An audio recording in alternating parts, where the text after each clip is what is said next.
Hello வணக்கம், இது உங்கள் சிவி ஜோன். சொல்லர் எப்படி இருக்கீங்க? இப்போ பற்றின ஒரு சம்பவம். அதாவது கமருதீன் இந்த பிக் பாஸ் சீசன் 9ல் வந்து லாஸ்ட்டாக வந்துட்டு 20வது கண்டஸ்டண்ட்டாக உள்ளே வந்தார். பட் வந்ததுலேருந்து பார்த்தீங்கன்னா ஃபஸ்ட்டு சைலண்ட்டாக இருந்தார். அதுக்கப்புறம் கொஞ்சம் திவாகரால் அவருக்கு நேம் டேமேஜ் ஆச்சு.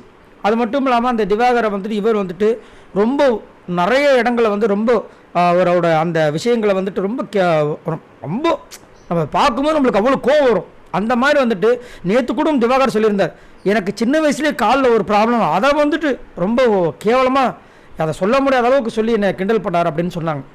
இந்த மாதிரி சொல்லியும் கமருதீனுக்காக பார்த்தீங்கன்னா ஒரு சில ரசிகர்கள்லாம் வந்துட்டு அவர் ரொம்ப நல்லவருங்க, அவர் இன்னுமே நல்லா பர்ஃபார்மன்ஸ் பண்ணக்கூடிய ஆள், இது ஒரு வேக்கப் காலை வச்சு இனிமேல் கமருதீன் பயங்கரமாக பண்ணுவார் அப்படிலாம் ஒன்று இந்த சப்போர்ட் பண்ணிட்டு இருக்காங்க. நேற்று நடந்த எபிசோடில் பார்த்தீங்கன்னா கமருதீன் வந்துட்டு அந்த ஒரு டாஸ்க் கொடுத்தாங்க பாருங்கள், யார் ரியலாக இந்த வீட்டில் இருக்கா அப்படின்ட்டு. அப்போ வந்துட்டு கமருதீனுக்கு ஒரு சான்ஸ் வந்துச்சு. அவர் வந்து ஸ்ட்ரெயிட்டாக போய் விஜய் பார்வதி தான் பண்ணார். அஃப்கோர்ஸ் எல்லாருமே வந்து விஜய் பார்வதி அட்டாக் பண்ண விஷயங்கள் நீங்கள் பார்த்துருப்பீங்க. அவர் என்ன சொன்னார்னா அழகாக ஸ்டார்ட் பண்ணார்.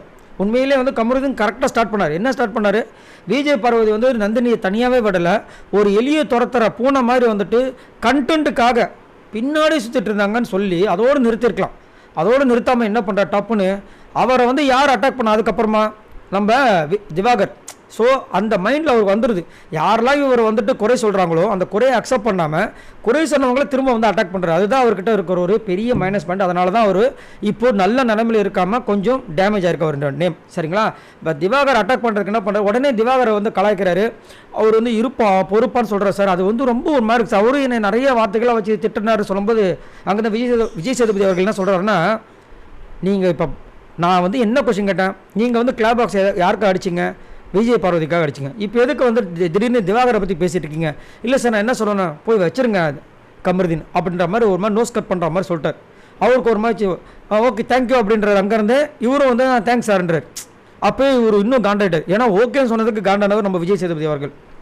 இப்போ இந்த மாதிரி சொன்னோடனே உக்காந்துட்டார். அப்போது இவருக்கு செம்ம காண்டாயிடுச்சு. நிறைய பேர் என்ன சொல்கிறாங்க அப்படின்னு பார்த்தீங்கன்னா, இன்னுமே இல்லைங்க கமருதீன் ரொம்ப நல்லவர், இன்னுமே அவருக்கு ஒரு வாய்ப்பு கண்டிப்பாக கிடைக்கும், அவர் கொஞ்சம் இந்த விஷயங்கள் அதாவது அவருக்கு வந்து யாராவது ஆப்போசிட்டில் குறைகள் வச்சா அதை அக்செப்ட் பண்ணிட்டார்னா அவர் ரொம்ப பெரிய ஒரு ஆளாக வந்துடுவார் அப்படின்றது என்னோட கருத்து. அதை வந்துட்டு மக்கள் வந்து என்ன சொல்கிறாங்கன்னா, அவர் கண்டிப்பாக வந்துடுவார், அவர் கண்டிப்பாக வந்துடுவாங்க, நல்லவருங்க, என்னாச்சுன்னு தெரில, ஏங்க திவாகர் மட்டும் சும்மா வாங்க, திவாகர் வந்து எவ்வளோ விஷயங்கள் வந்து பண்ணுறாரு தெரியுங்களா, அதெல்லாம் நீங்கள் யாருமே கேட்க மாட்டீங்க அப்படின்ற மாதிரி வந்துட்டு போட்டுருக்காங்க.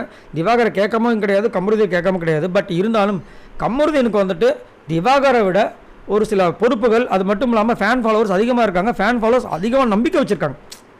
அப்படின்னு இருக்கும்போது கமருதீன் அவருக்காக இல்லைனாலும் அந்த ஃபேன்ஸுக்காக அந்த ரசிகர்களுக்காக அவர் ஒரு சில விஷயங்களை அக்செப்ட் பண்ணணும். அக்செப்டன்ஸ் இருந்துச்சுன்னா கண்டிப்பாக கமருதீன் இன்னொரு பெட்டர் பிளேயராக வரலாம். அது மட்டும் இல்லாமல் இவர் இவ்வளோ விஷயம் பண்ணிட்டாரு, இவருக்கு சப்போர்ட் பண்ணணும் அப்படின்னு கேட்டிங்கன்னா இவரை விட ஒஸ்ட்டால் நிறைய பேர் பிகேவ் பண்ணியிருக்காங்க இந்த பிக் பாஸ் வீட்டுக்குள்ளே. நிறைய சீசன்ஸ் பார்த்துட்டோம், கொஞ்சம் நஞ்சம் கிடையாது, எக்கச்சக்கமாக நிறைய பேர் கேவலமாக கடும் சொற்களால் வந்துட்டு கிண்டல் பண்ணியிருக்காங்க.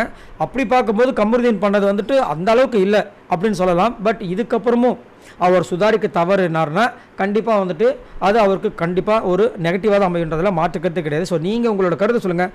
கமருதீன் நீங்கள் சப்போர்ட் பண்ணுவீங்க அப்படின்னா மறக்காமல் அந்த லைக்கை தட்டி விடுங்க. இல்லைங்க எங்களுக்கு அவங்க மேலே ஒரு இன்ட்ரெஸ்டே இல்லை, அவர் கண்டிப்பாக வந்துட்டு இதுக்கப்புறமும் திருந்த மாட்டார்னா மறக்காமல் கமெண்ட்ஸ் பண்ணுங்கள். நான் தெரிஞ்சுக்கணும்னு ஆசைப்படுறேன். ஏன்னா நம்ம ஓட்டிங் போல்ஸ் வச்சோம், அதில் வந்து பார்த்தீங்கன்னா திவாகருக்கு நீங்கள் சப்போர்ட் பண்ணுவீங்களா இல்லை கமருதீனுக்கு சப்போர்ட் பண்ணுவீங்களான்னா ஈவனாக வந்துச்சு. திவாகருக்கும் நாங்கள் சப்போர்ட் பண்ணணும்னு வந்துரு, கமருதீனுக்கும் சப்போர்ட் பண்ணு வந்துச்சு. ஸோ இங்கே நான் தெரிஞ்சுக்கணும் ஆசைப்பட்றேன். ஸோ கமருதீனுக்கு சப்போர்ட் பண்ணுறவங்க லைக்கை தட்டி விடுங்க, திவாகருக்கு சப்போர்ட் பண்ணுறவங்க இல்லை கமருதீன் பிடிக்காதவங்க கமெண்ட்ஸில் சொல்லுங்கள். மறக்காமல் கமெண்ட்ஸ் பண்ணுங்கள். பாய் நண்பர்களே.